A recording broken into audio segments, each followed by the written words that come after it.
Okay, so in this lecture, I want to talk about John Eris's case for caution on physician assisted suicide. Now, I think it would be easy, but also a mistake to say, well, this is Eris's argument against physician assisted suicide. Um, that's not strictly true, though. Eris is not against physician assisted suicide. He just thinks we should be very cautious with it. So he's very careful to say this. I'm not flatly saying we should never legalize physician assisted suicide, not saying we should never make it part of medical practice. I am, in fact, Eris will say, very sympathetic to the sort of autonomy case that things like the Philosophers' Brief and other proponents of physician assisted suicide, the case they make with autonomy. But I have misgivings. I think there are reasons we should worry about this, reasons we should be cautious, he will say. There are very good theoretical arguments for physician assisted suicide, but we have to worry about how this plays out in practice. What will be the wider effects of allowing physician assisted suicide, and how confident are we that some of those effects won't be very bad ones? Now, the arguments Eris gives, if we allow physician assisted suicide, then it may have these other bad consequences. These are a type of argument that you often hear people call slippery slope arguments. Um, and I want to say a few words about so-called slippery slope or likely consequence arguments. Slippery slope argument is, takes the form like this. If we make change X, then Y bad and unintended effects will or might or likely to occur, right? Now look, slippery slope arguments are things we should be cautious about. Slippery slope arguments are very often bad arguments. A lot of times when people can't think of a good argument against a position or claim, they'll reach for a slippery slope argument, right? Um, there's one I had to read years ago for another class that I was teaching. I didn't choose this reading. It's this piece by this guy, Lord Patrick Devlin. Um, One of my more hilarious student papers that went wrong called him throughout the entire paper Lord Patrick Devil, which is, I don't know, I thought was hilarious. Always proofread your work. Spell check will not catch everything, right? Ever since, I've struggled not to call this guy Patrick Devil. But anyway, Patrick Devlin wrote this piece, I think in the 60s or 70s. Um, and, you know, up until this time, sex between members of the same sex in any form in Britain, where he was writing, was illegal. Patrick Devlin couldn't think of a good argument against this, so he just says, well, if we legalize, homosexual acts, well, it's going to have these other awful consequences, right? If we as a society get rid of one moral norm, all the other moral norms are going to go out the window, right? And Patrick Devlin tells a story where, if they legalize, you know, acts, sex between consenting members of the same sex in Britain, basically they're going to end up in Mad Max world, right? In a very short time. It's a ridiculous, stupid piece, right? Devlin is a very vivid writer, paints a picture of how horrible it's going to be. He doesn't give us any good reason to think this is going to happen. The same goes for a lot of other slippery slope arguments I've seen. People who don't want to wear masks will basically say, oh, if we let them make us wear masks, the next thing they're going to be putting us into concentration camps, right? I'm like, well, why do you think those things are connected, right? Slippery slope arguments are often very bad arguments. Now, sometimes slippery slope or likely consequences arguments are bad ones, right? And I think a lot of times when people are desperate and they can't think of a good argument for something, they'll throw out a slippery slope argument. So, generally, when you hear slippery slope or possible consequence arguments, you should be skeptical. Subject those arguments to an extra bit of scrutiny because a lot of times they are a mark of desperation. And if someone says, well, if we do X, Y could happen, well, that's strictly true, but a lot of things could happen, right? But for all that, you should not simply dismiss any and all slippery slope arguments. Does the person give you a reason to think the bad effects are not just possible, but likely, right? You know, imagine someone says, well, if we legalize drugs, we're going to have more drug overdoses. And you say, well, why? And he says, well, more people will do drugs. And if more people do drugs, more people will OD. Look at the number of people overdosing on opioids as we've prescribed more of them. That is a likely consequence argument. That is a slippery slope argument. I would say that's a good argument, though, because this person has given you a reason to think these consequences will actually happen, right?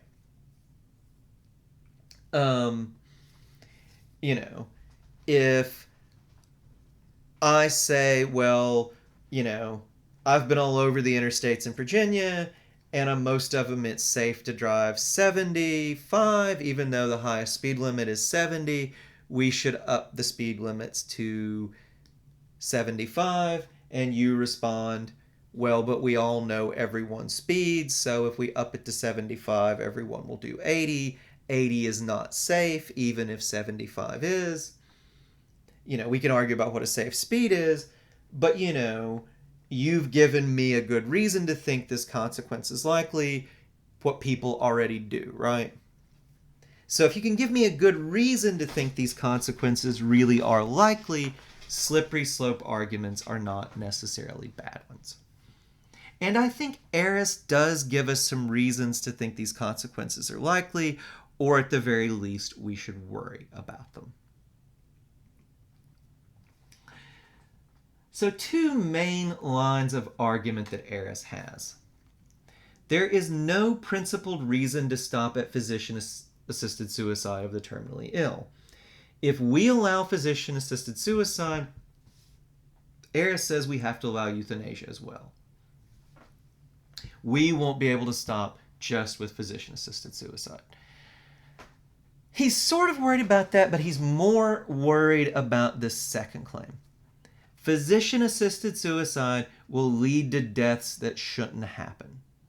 There will be cases where the person does not want to die, and it's not in their interest to do so, but they will die because physician-assisted suicide has been legal. All right, made legal. Okay, so let's talk about both of these concerns. So why is euthanasia, killing people who have not chosen to die, not necessarily against their will, in some cases just they haven't chosen, people judge for them, why does he think that is inevitable if we allow physician-assisted suicide? Well, think about what we do when it comes to stopping treatment. We allow somebody's proxy, the person who's been authorized to make decisions for them, to make decisions about stopping treatment when the person is incompetent. If they're in a coma or just hopelessly demented, then the person who is designated to make decisions for them, wife, husband, mother, son, whatever, they can make a decision, including the decision to stop treatment and let the person die. Up to things like stopping feeding, right? Well, We also think that if a person has it in their advanced directives, you write out these things. Here's what I want to happen if I get incapacitated and really sick. If it says in the advanced directives, stop feeding, stop care under these conditions, we will stop, right? If we do that in cases of letting die, then there's no principled reason we wouldn't do it for physician-assisted suicide. If we allow physician-assisted suicide, then there's no reason to say, well, we're going to treat this completely differently than any other medical decision. We're not going to allow people to make these decisions for others. We're not going to allow advanced directives to make those decisions, right? So if we allow physician-assisted suicide, we are going to have to allow cases of euthanasia. Not just in adults, but think about this, parents can make decisions for their children. Well, if the parent judges that it's in the best interest of a very sick child to die, well, by consistency, if we allow parents to make other important medical decisions, it seems like we would have to allow them to make a decision for euthanasia too. Now, Eris will say, look, I don't know, maybe we should allow euthanasia in these cases. He's not going to bang the table and say, no, euthanasia is always wrong. But he does say, you people who are for physician-assisted suicide are just naive or dishonest if you think we can just neatly stop with physician-assisted suicide and not allow euthanasia.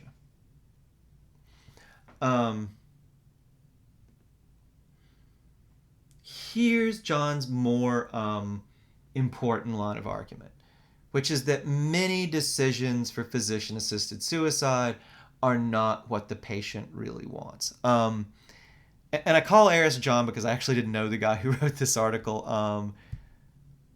Anyway, neither here nor there for the argument. He was a good dude. He died a few years ago. I liked him. Also, I have never known anyone in my life who cursed more than John Eris. Just never have, right? I have an uncle who was a Teamster. Even he didn't curse as much as John Eris. I don't know. He wouldn't do it in lecture, wouldn't do it in class, but if you talk to the man in private conversation, just to say he cursed like a sailor is an understatement. Anyway, back to John's actual argument, though. So he says many decisions for physician-assisted suicide will not be what the patient really wants. Why does he think this? He gives good reasons to think this in the piece, so I don't think this is just a sort of slippery slope argument of desperation. He talks about studies, in particular the study in New York, when they talked to patients who expressed an interest in physician-assisted suicide, who said they wanted to die. When you started looking closer at these patients, many of them had depression or untreated but treatable pain. Let's talk about both of these. Unsurprisingly, most patients who ask for physician-assisted suicide are clinically depressed. Well, why is this important? Well, for one thing, depression is a mental illness, right?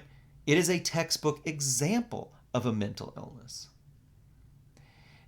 And John will point out, depression is often very subtle,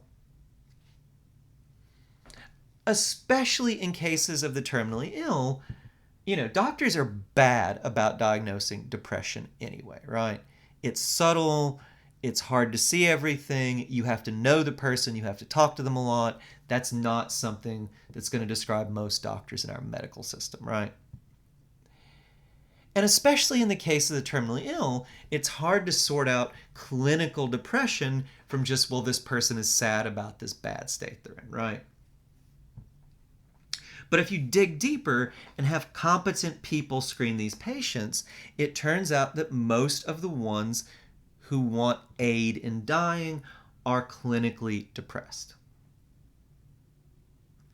Well, that is important Because when we talk about allowing physician-assisted suicide on grounds of autonomy, we talk about allowing competent patients to do it.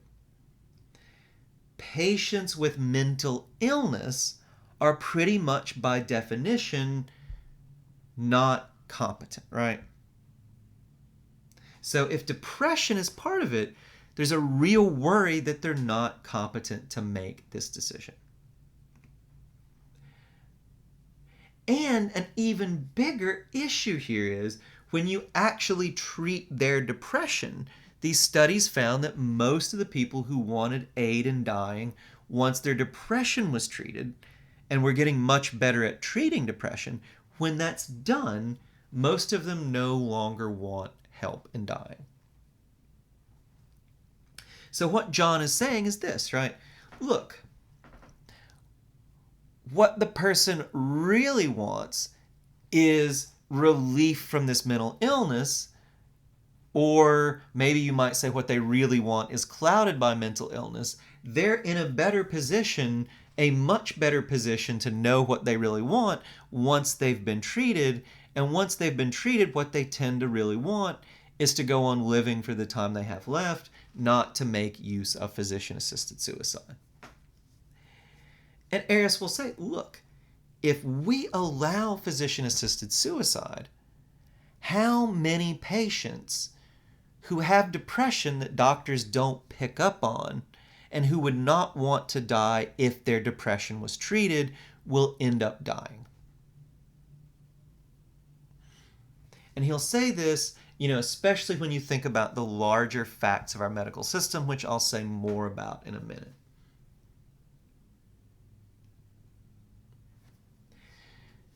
Further, many of the people who want physician-assisted suicide turn out to have untreated pain.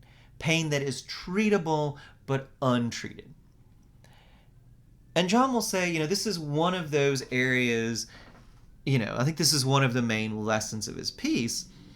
A lot of, especially philosophers, theorizing, thinking about issues in medicine, they just think about these things in the abstract. They don't think about how they play out in our real medical system.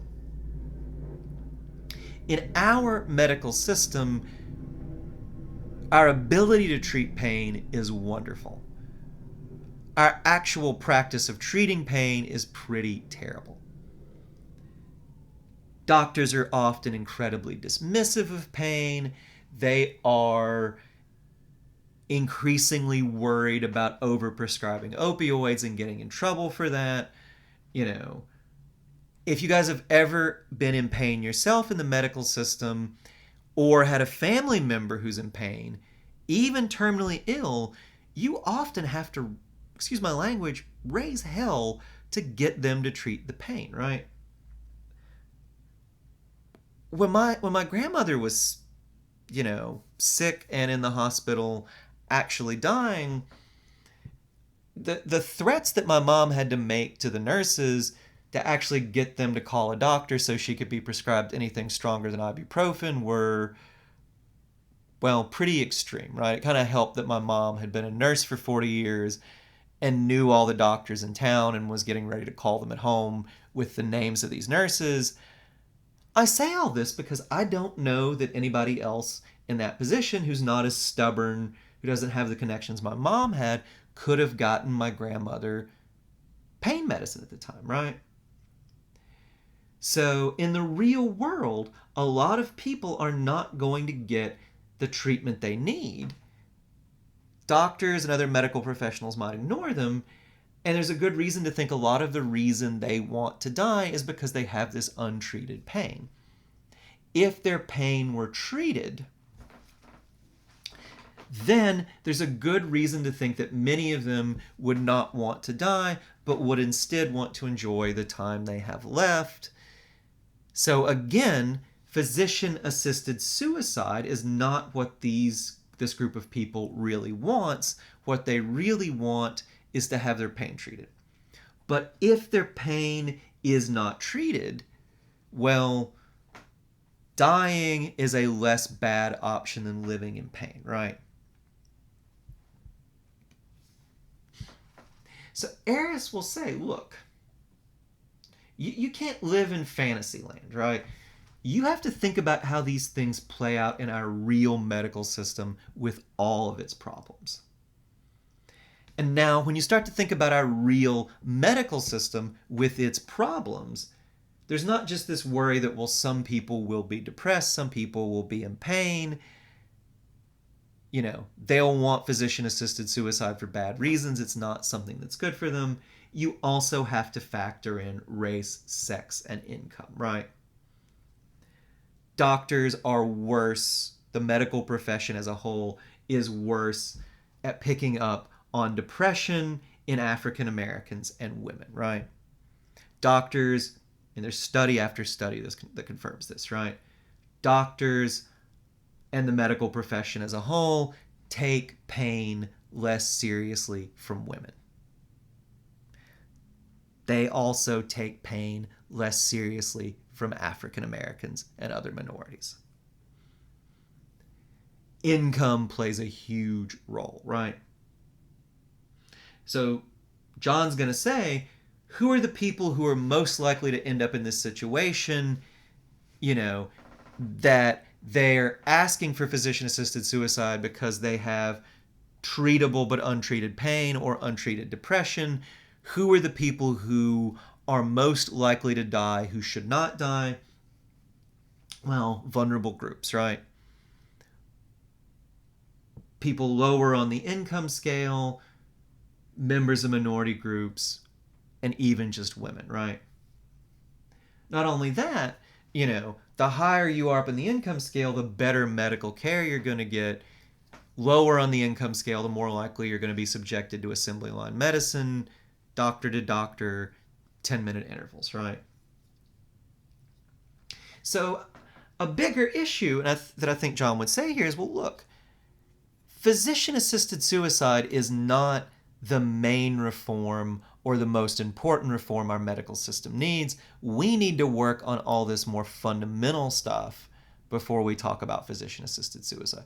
With the messed up, flawed medical system we have, physician-assisted suicide is a dangerous proposition. Now, one more worry I want to talk about, and this is not Eris's, it's this other philosopher, J. David Velleman's. I think in some versions of John's piece, he floats this. It's not in the version I gave you guys. The original version of the essay was like 40 pages. I had to find one that's been cut down a bit. Now, Velleman has a piece where he raises this other worry. I didn't give that to you guys because Velleman's piece is like 30 pages. I think Velleman's piece is pretty good. I think he could also make his point in 5 pages, and he just takes 30, right? And what Velleman will say is that there are some choices it's bad to have. Velleman's biggest example of this is, say, if you're working in a convenience store or whatever, it would be bad for you to have the choice to open the safe, right? Why would it be bad for you to have the choice to open the safe? Because then you'll attract robbers. You will be more likely to be victimized, right? I used to work at a convenience store. There was a lot of stuff we couldn't do, and I was very glad for most of it, right? I didn't have the authority to give refunds to customers. I was also glad not to do that because, if I could give refunds, every person in there would be harassing me for a refund on whatever. I had to go get a manager. The manager was always doing something else. He was never happy to do with this. If you wanted a refund, it took a good 10 minutes to do it. Well, I was glad I didn't have the power to grant refunds. It made my life a lot easier, right? Lots of cases where a choice might not be good for you, right? As a professor, I can't change your grade after the semester's over by myself. I have to run it by the dean. She has to approve it. I'm glad I can't do that because if I could just change a grade at the drop of a hat, I would be harassed to death by students who are not happy with their grades, right? I am glad that I don't have that choice, that the dean has to sign off on it, and that I have to give her a good reason once the semester's over, right? Well, Velleman says that the choice to die might be a choice like that for the terminally ill. Why is that? Well, Velleman will say there is every reason to think that if we allow the terminally ill to choose to die, that will further devalue the lives of the terminally ill. Why? Well, as it is now, if somebody's terminally ill and they're choosing treatment and they're sticking around, we say, well, you have no choice. We don't blame them for that, right? Velleman raises this very real worry. If people who are terminally ill have the ability to choose to die, there's a good chance that many of us will blame them for, using medical resources, for hanging around too long, for being a drain on society.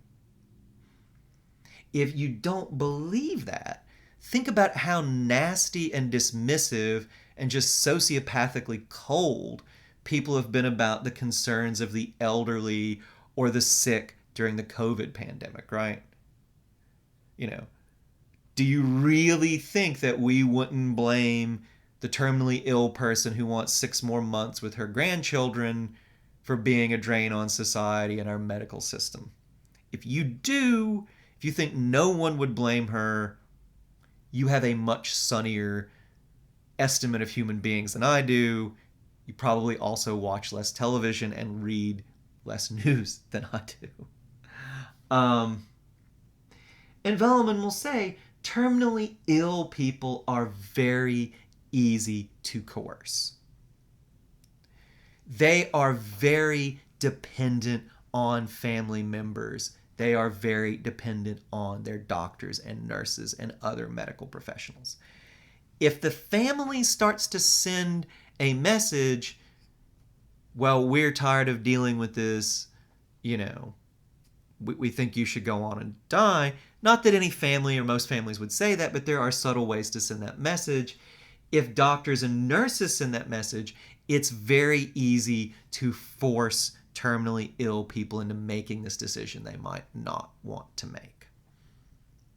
Velleman will say, on top of everything Arias has said, you are almost certainly going to get terminally ill people whose lives are made worse because they suddenly have this option for physician-assisted suicide that they don't choose and are blamed for not choosing it.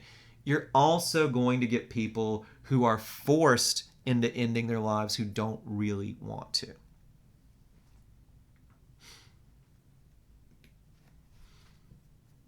So the response of the Philosopher's Brief and of proponents of physician-assisted suicide generally to these sorts of worries is to just say regulation can deal with this.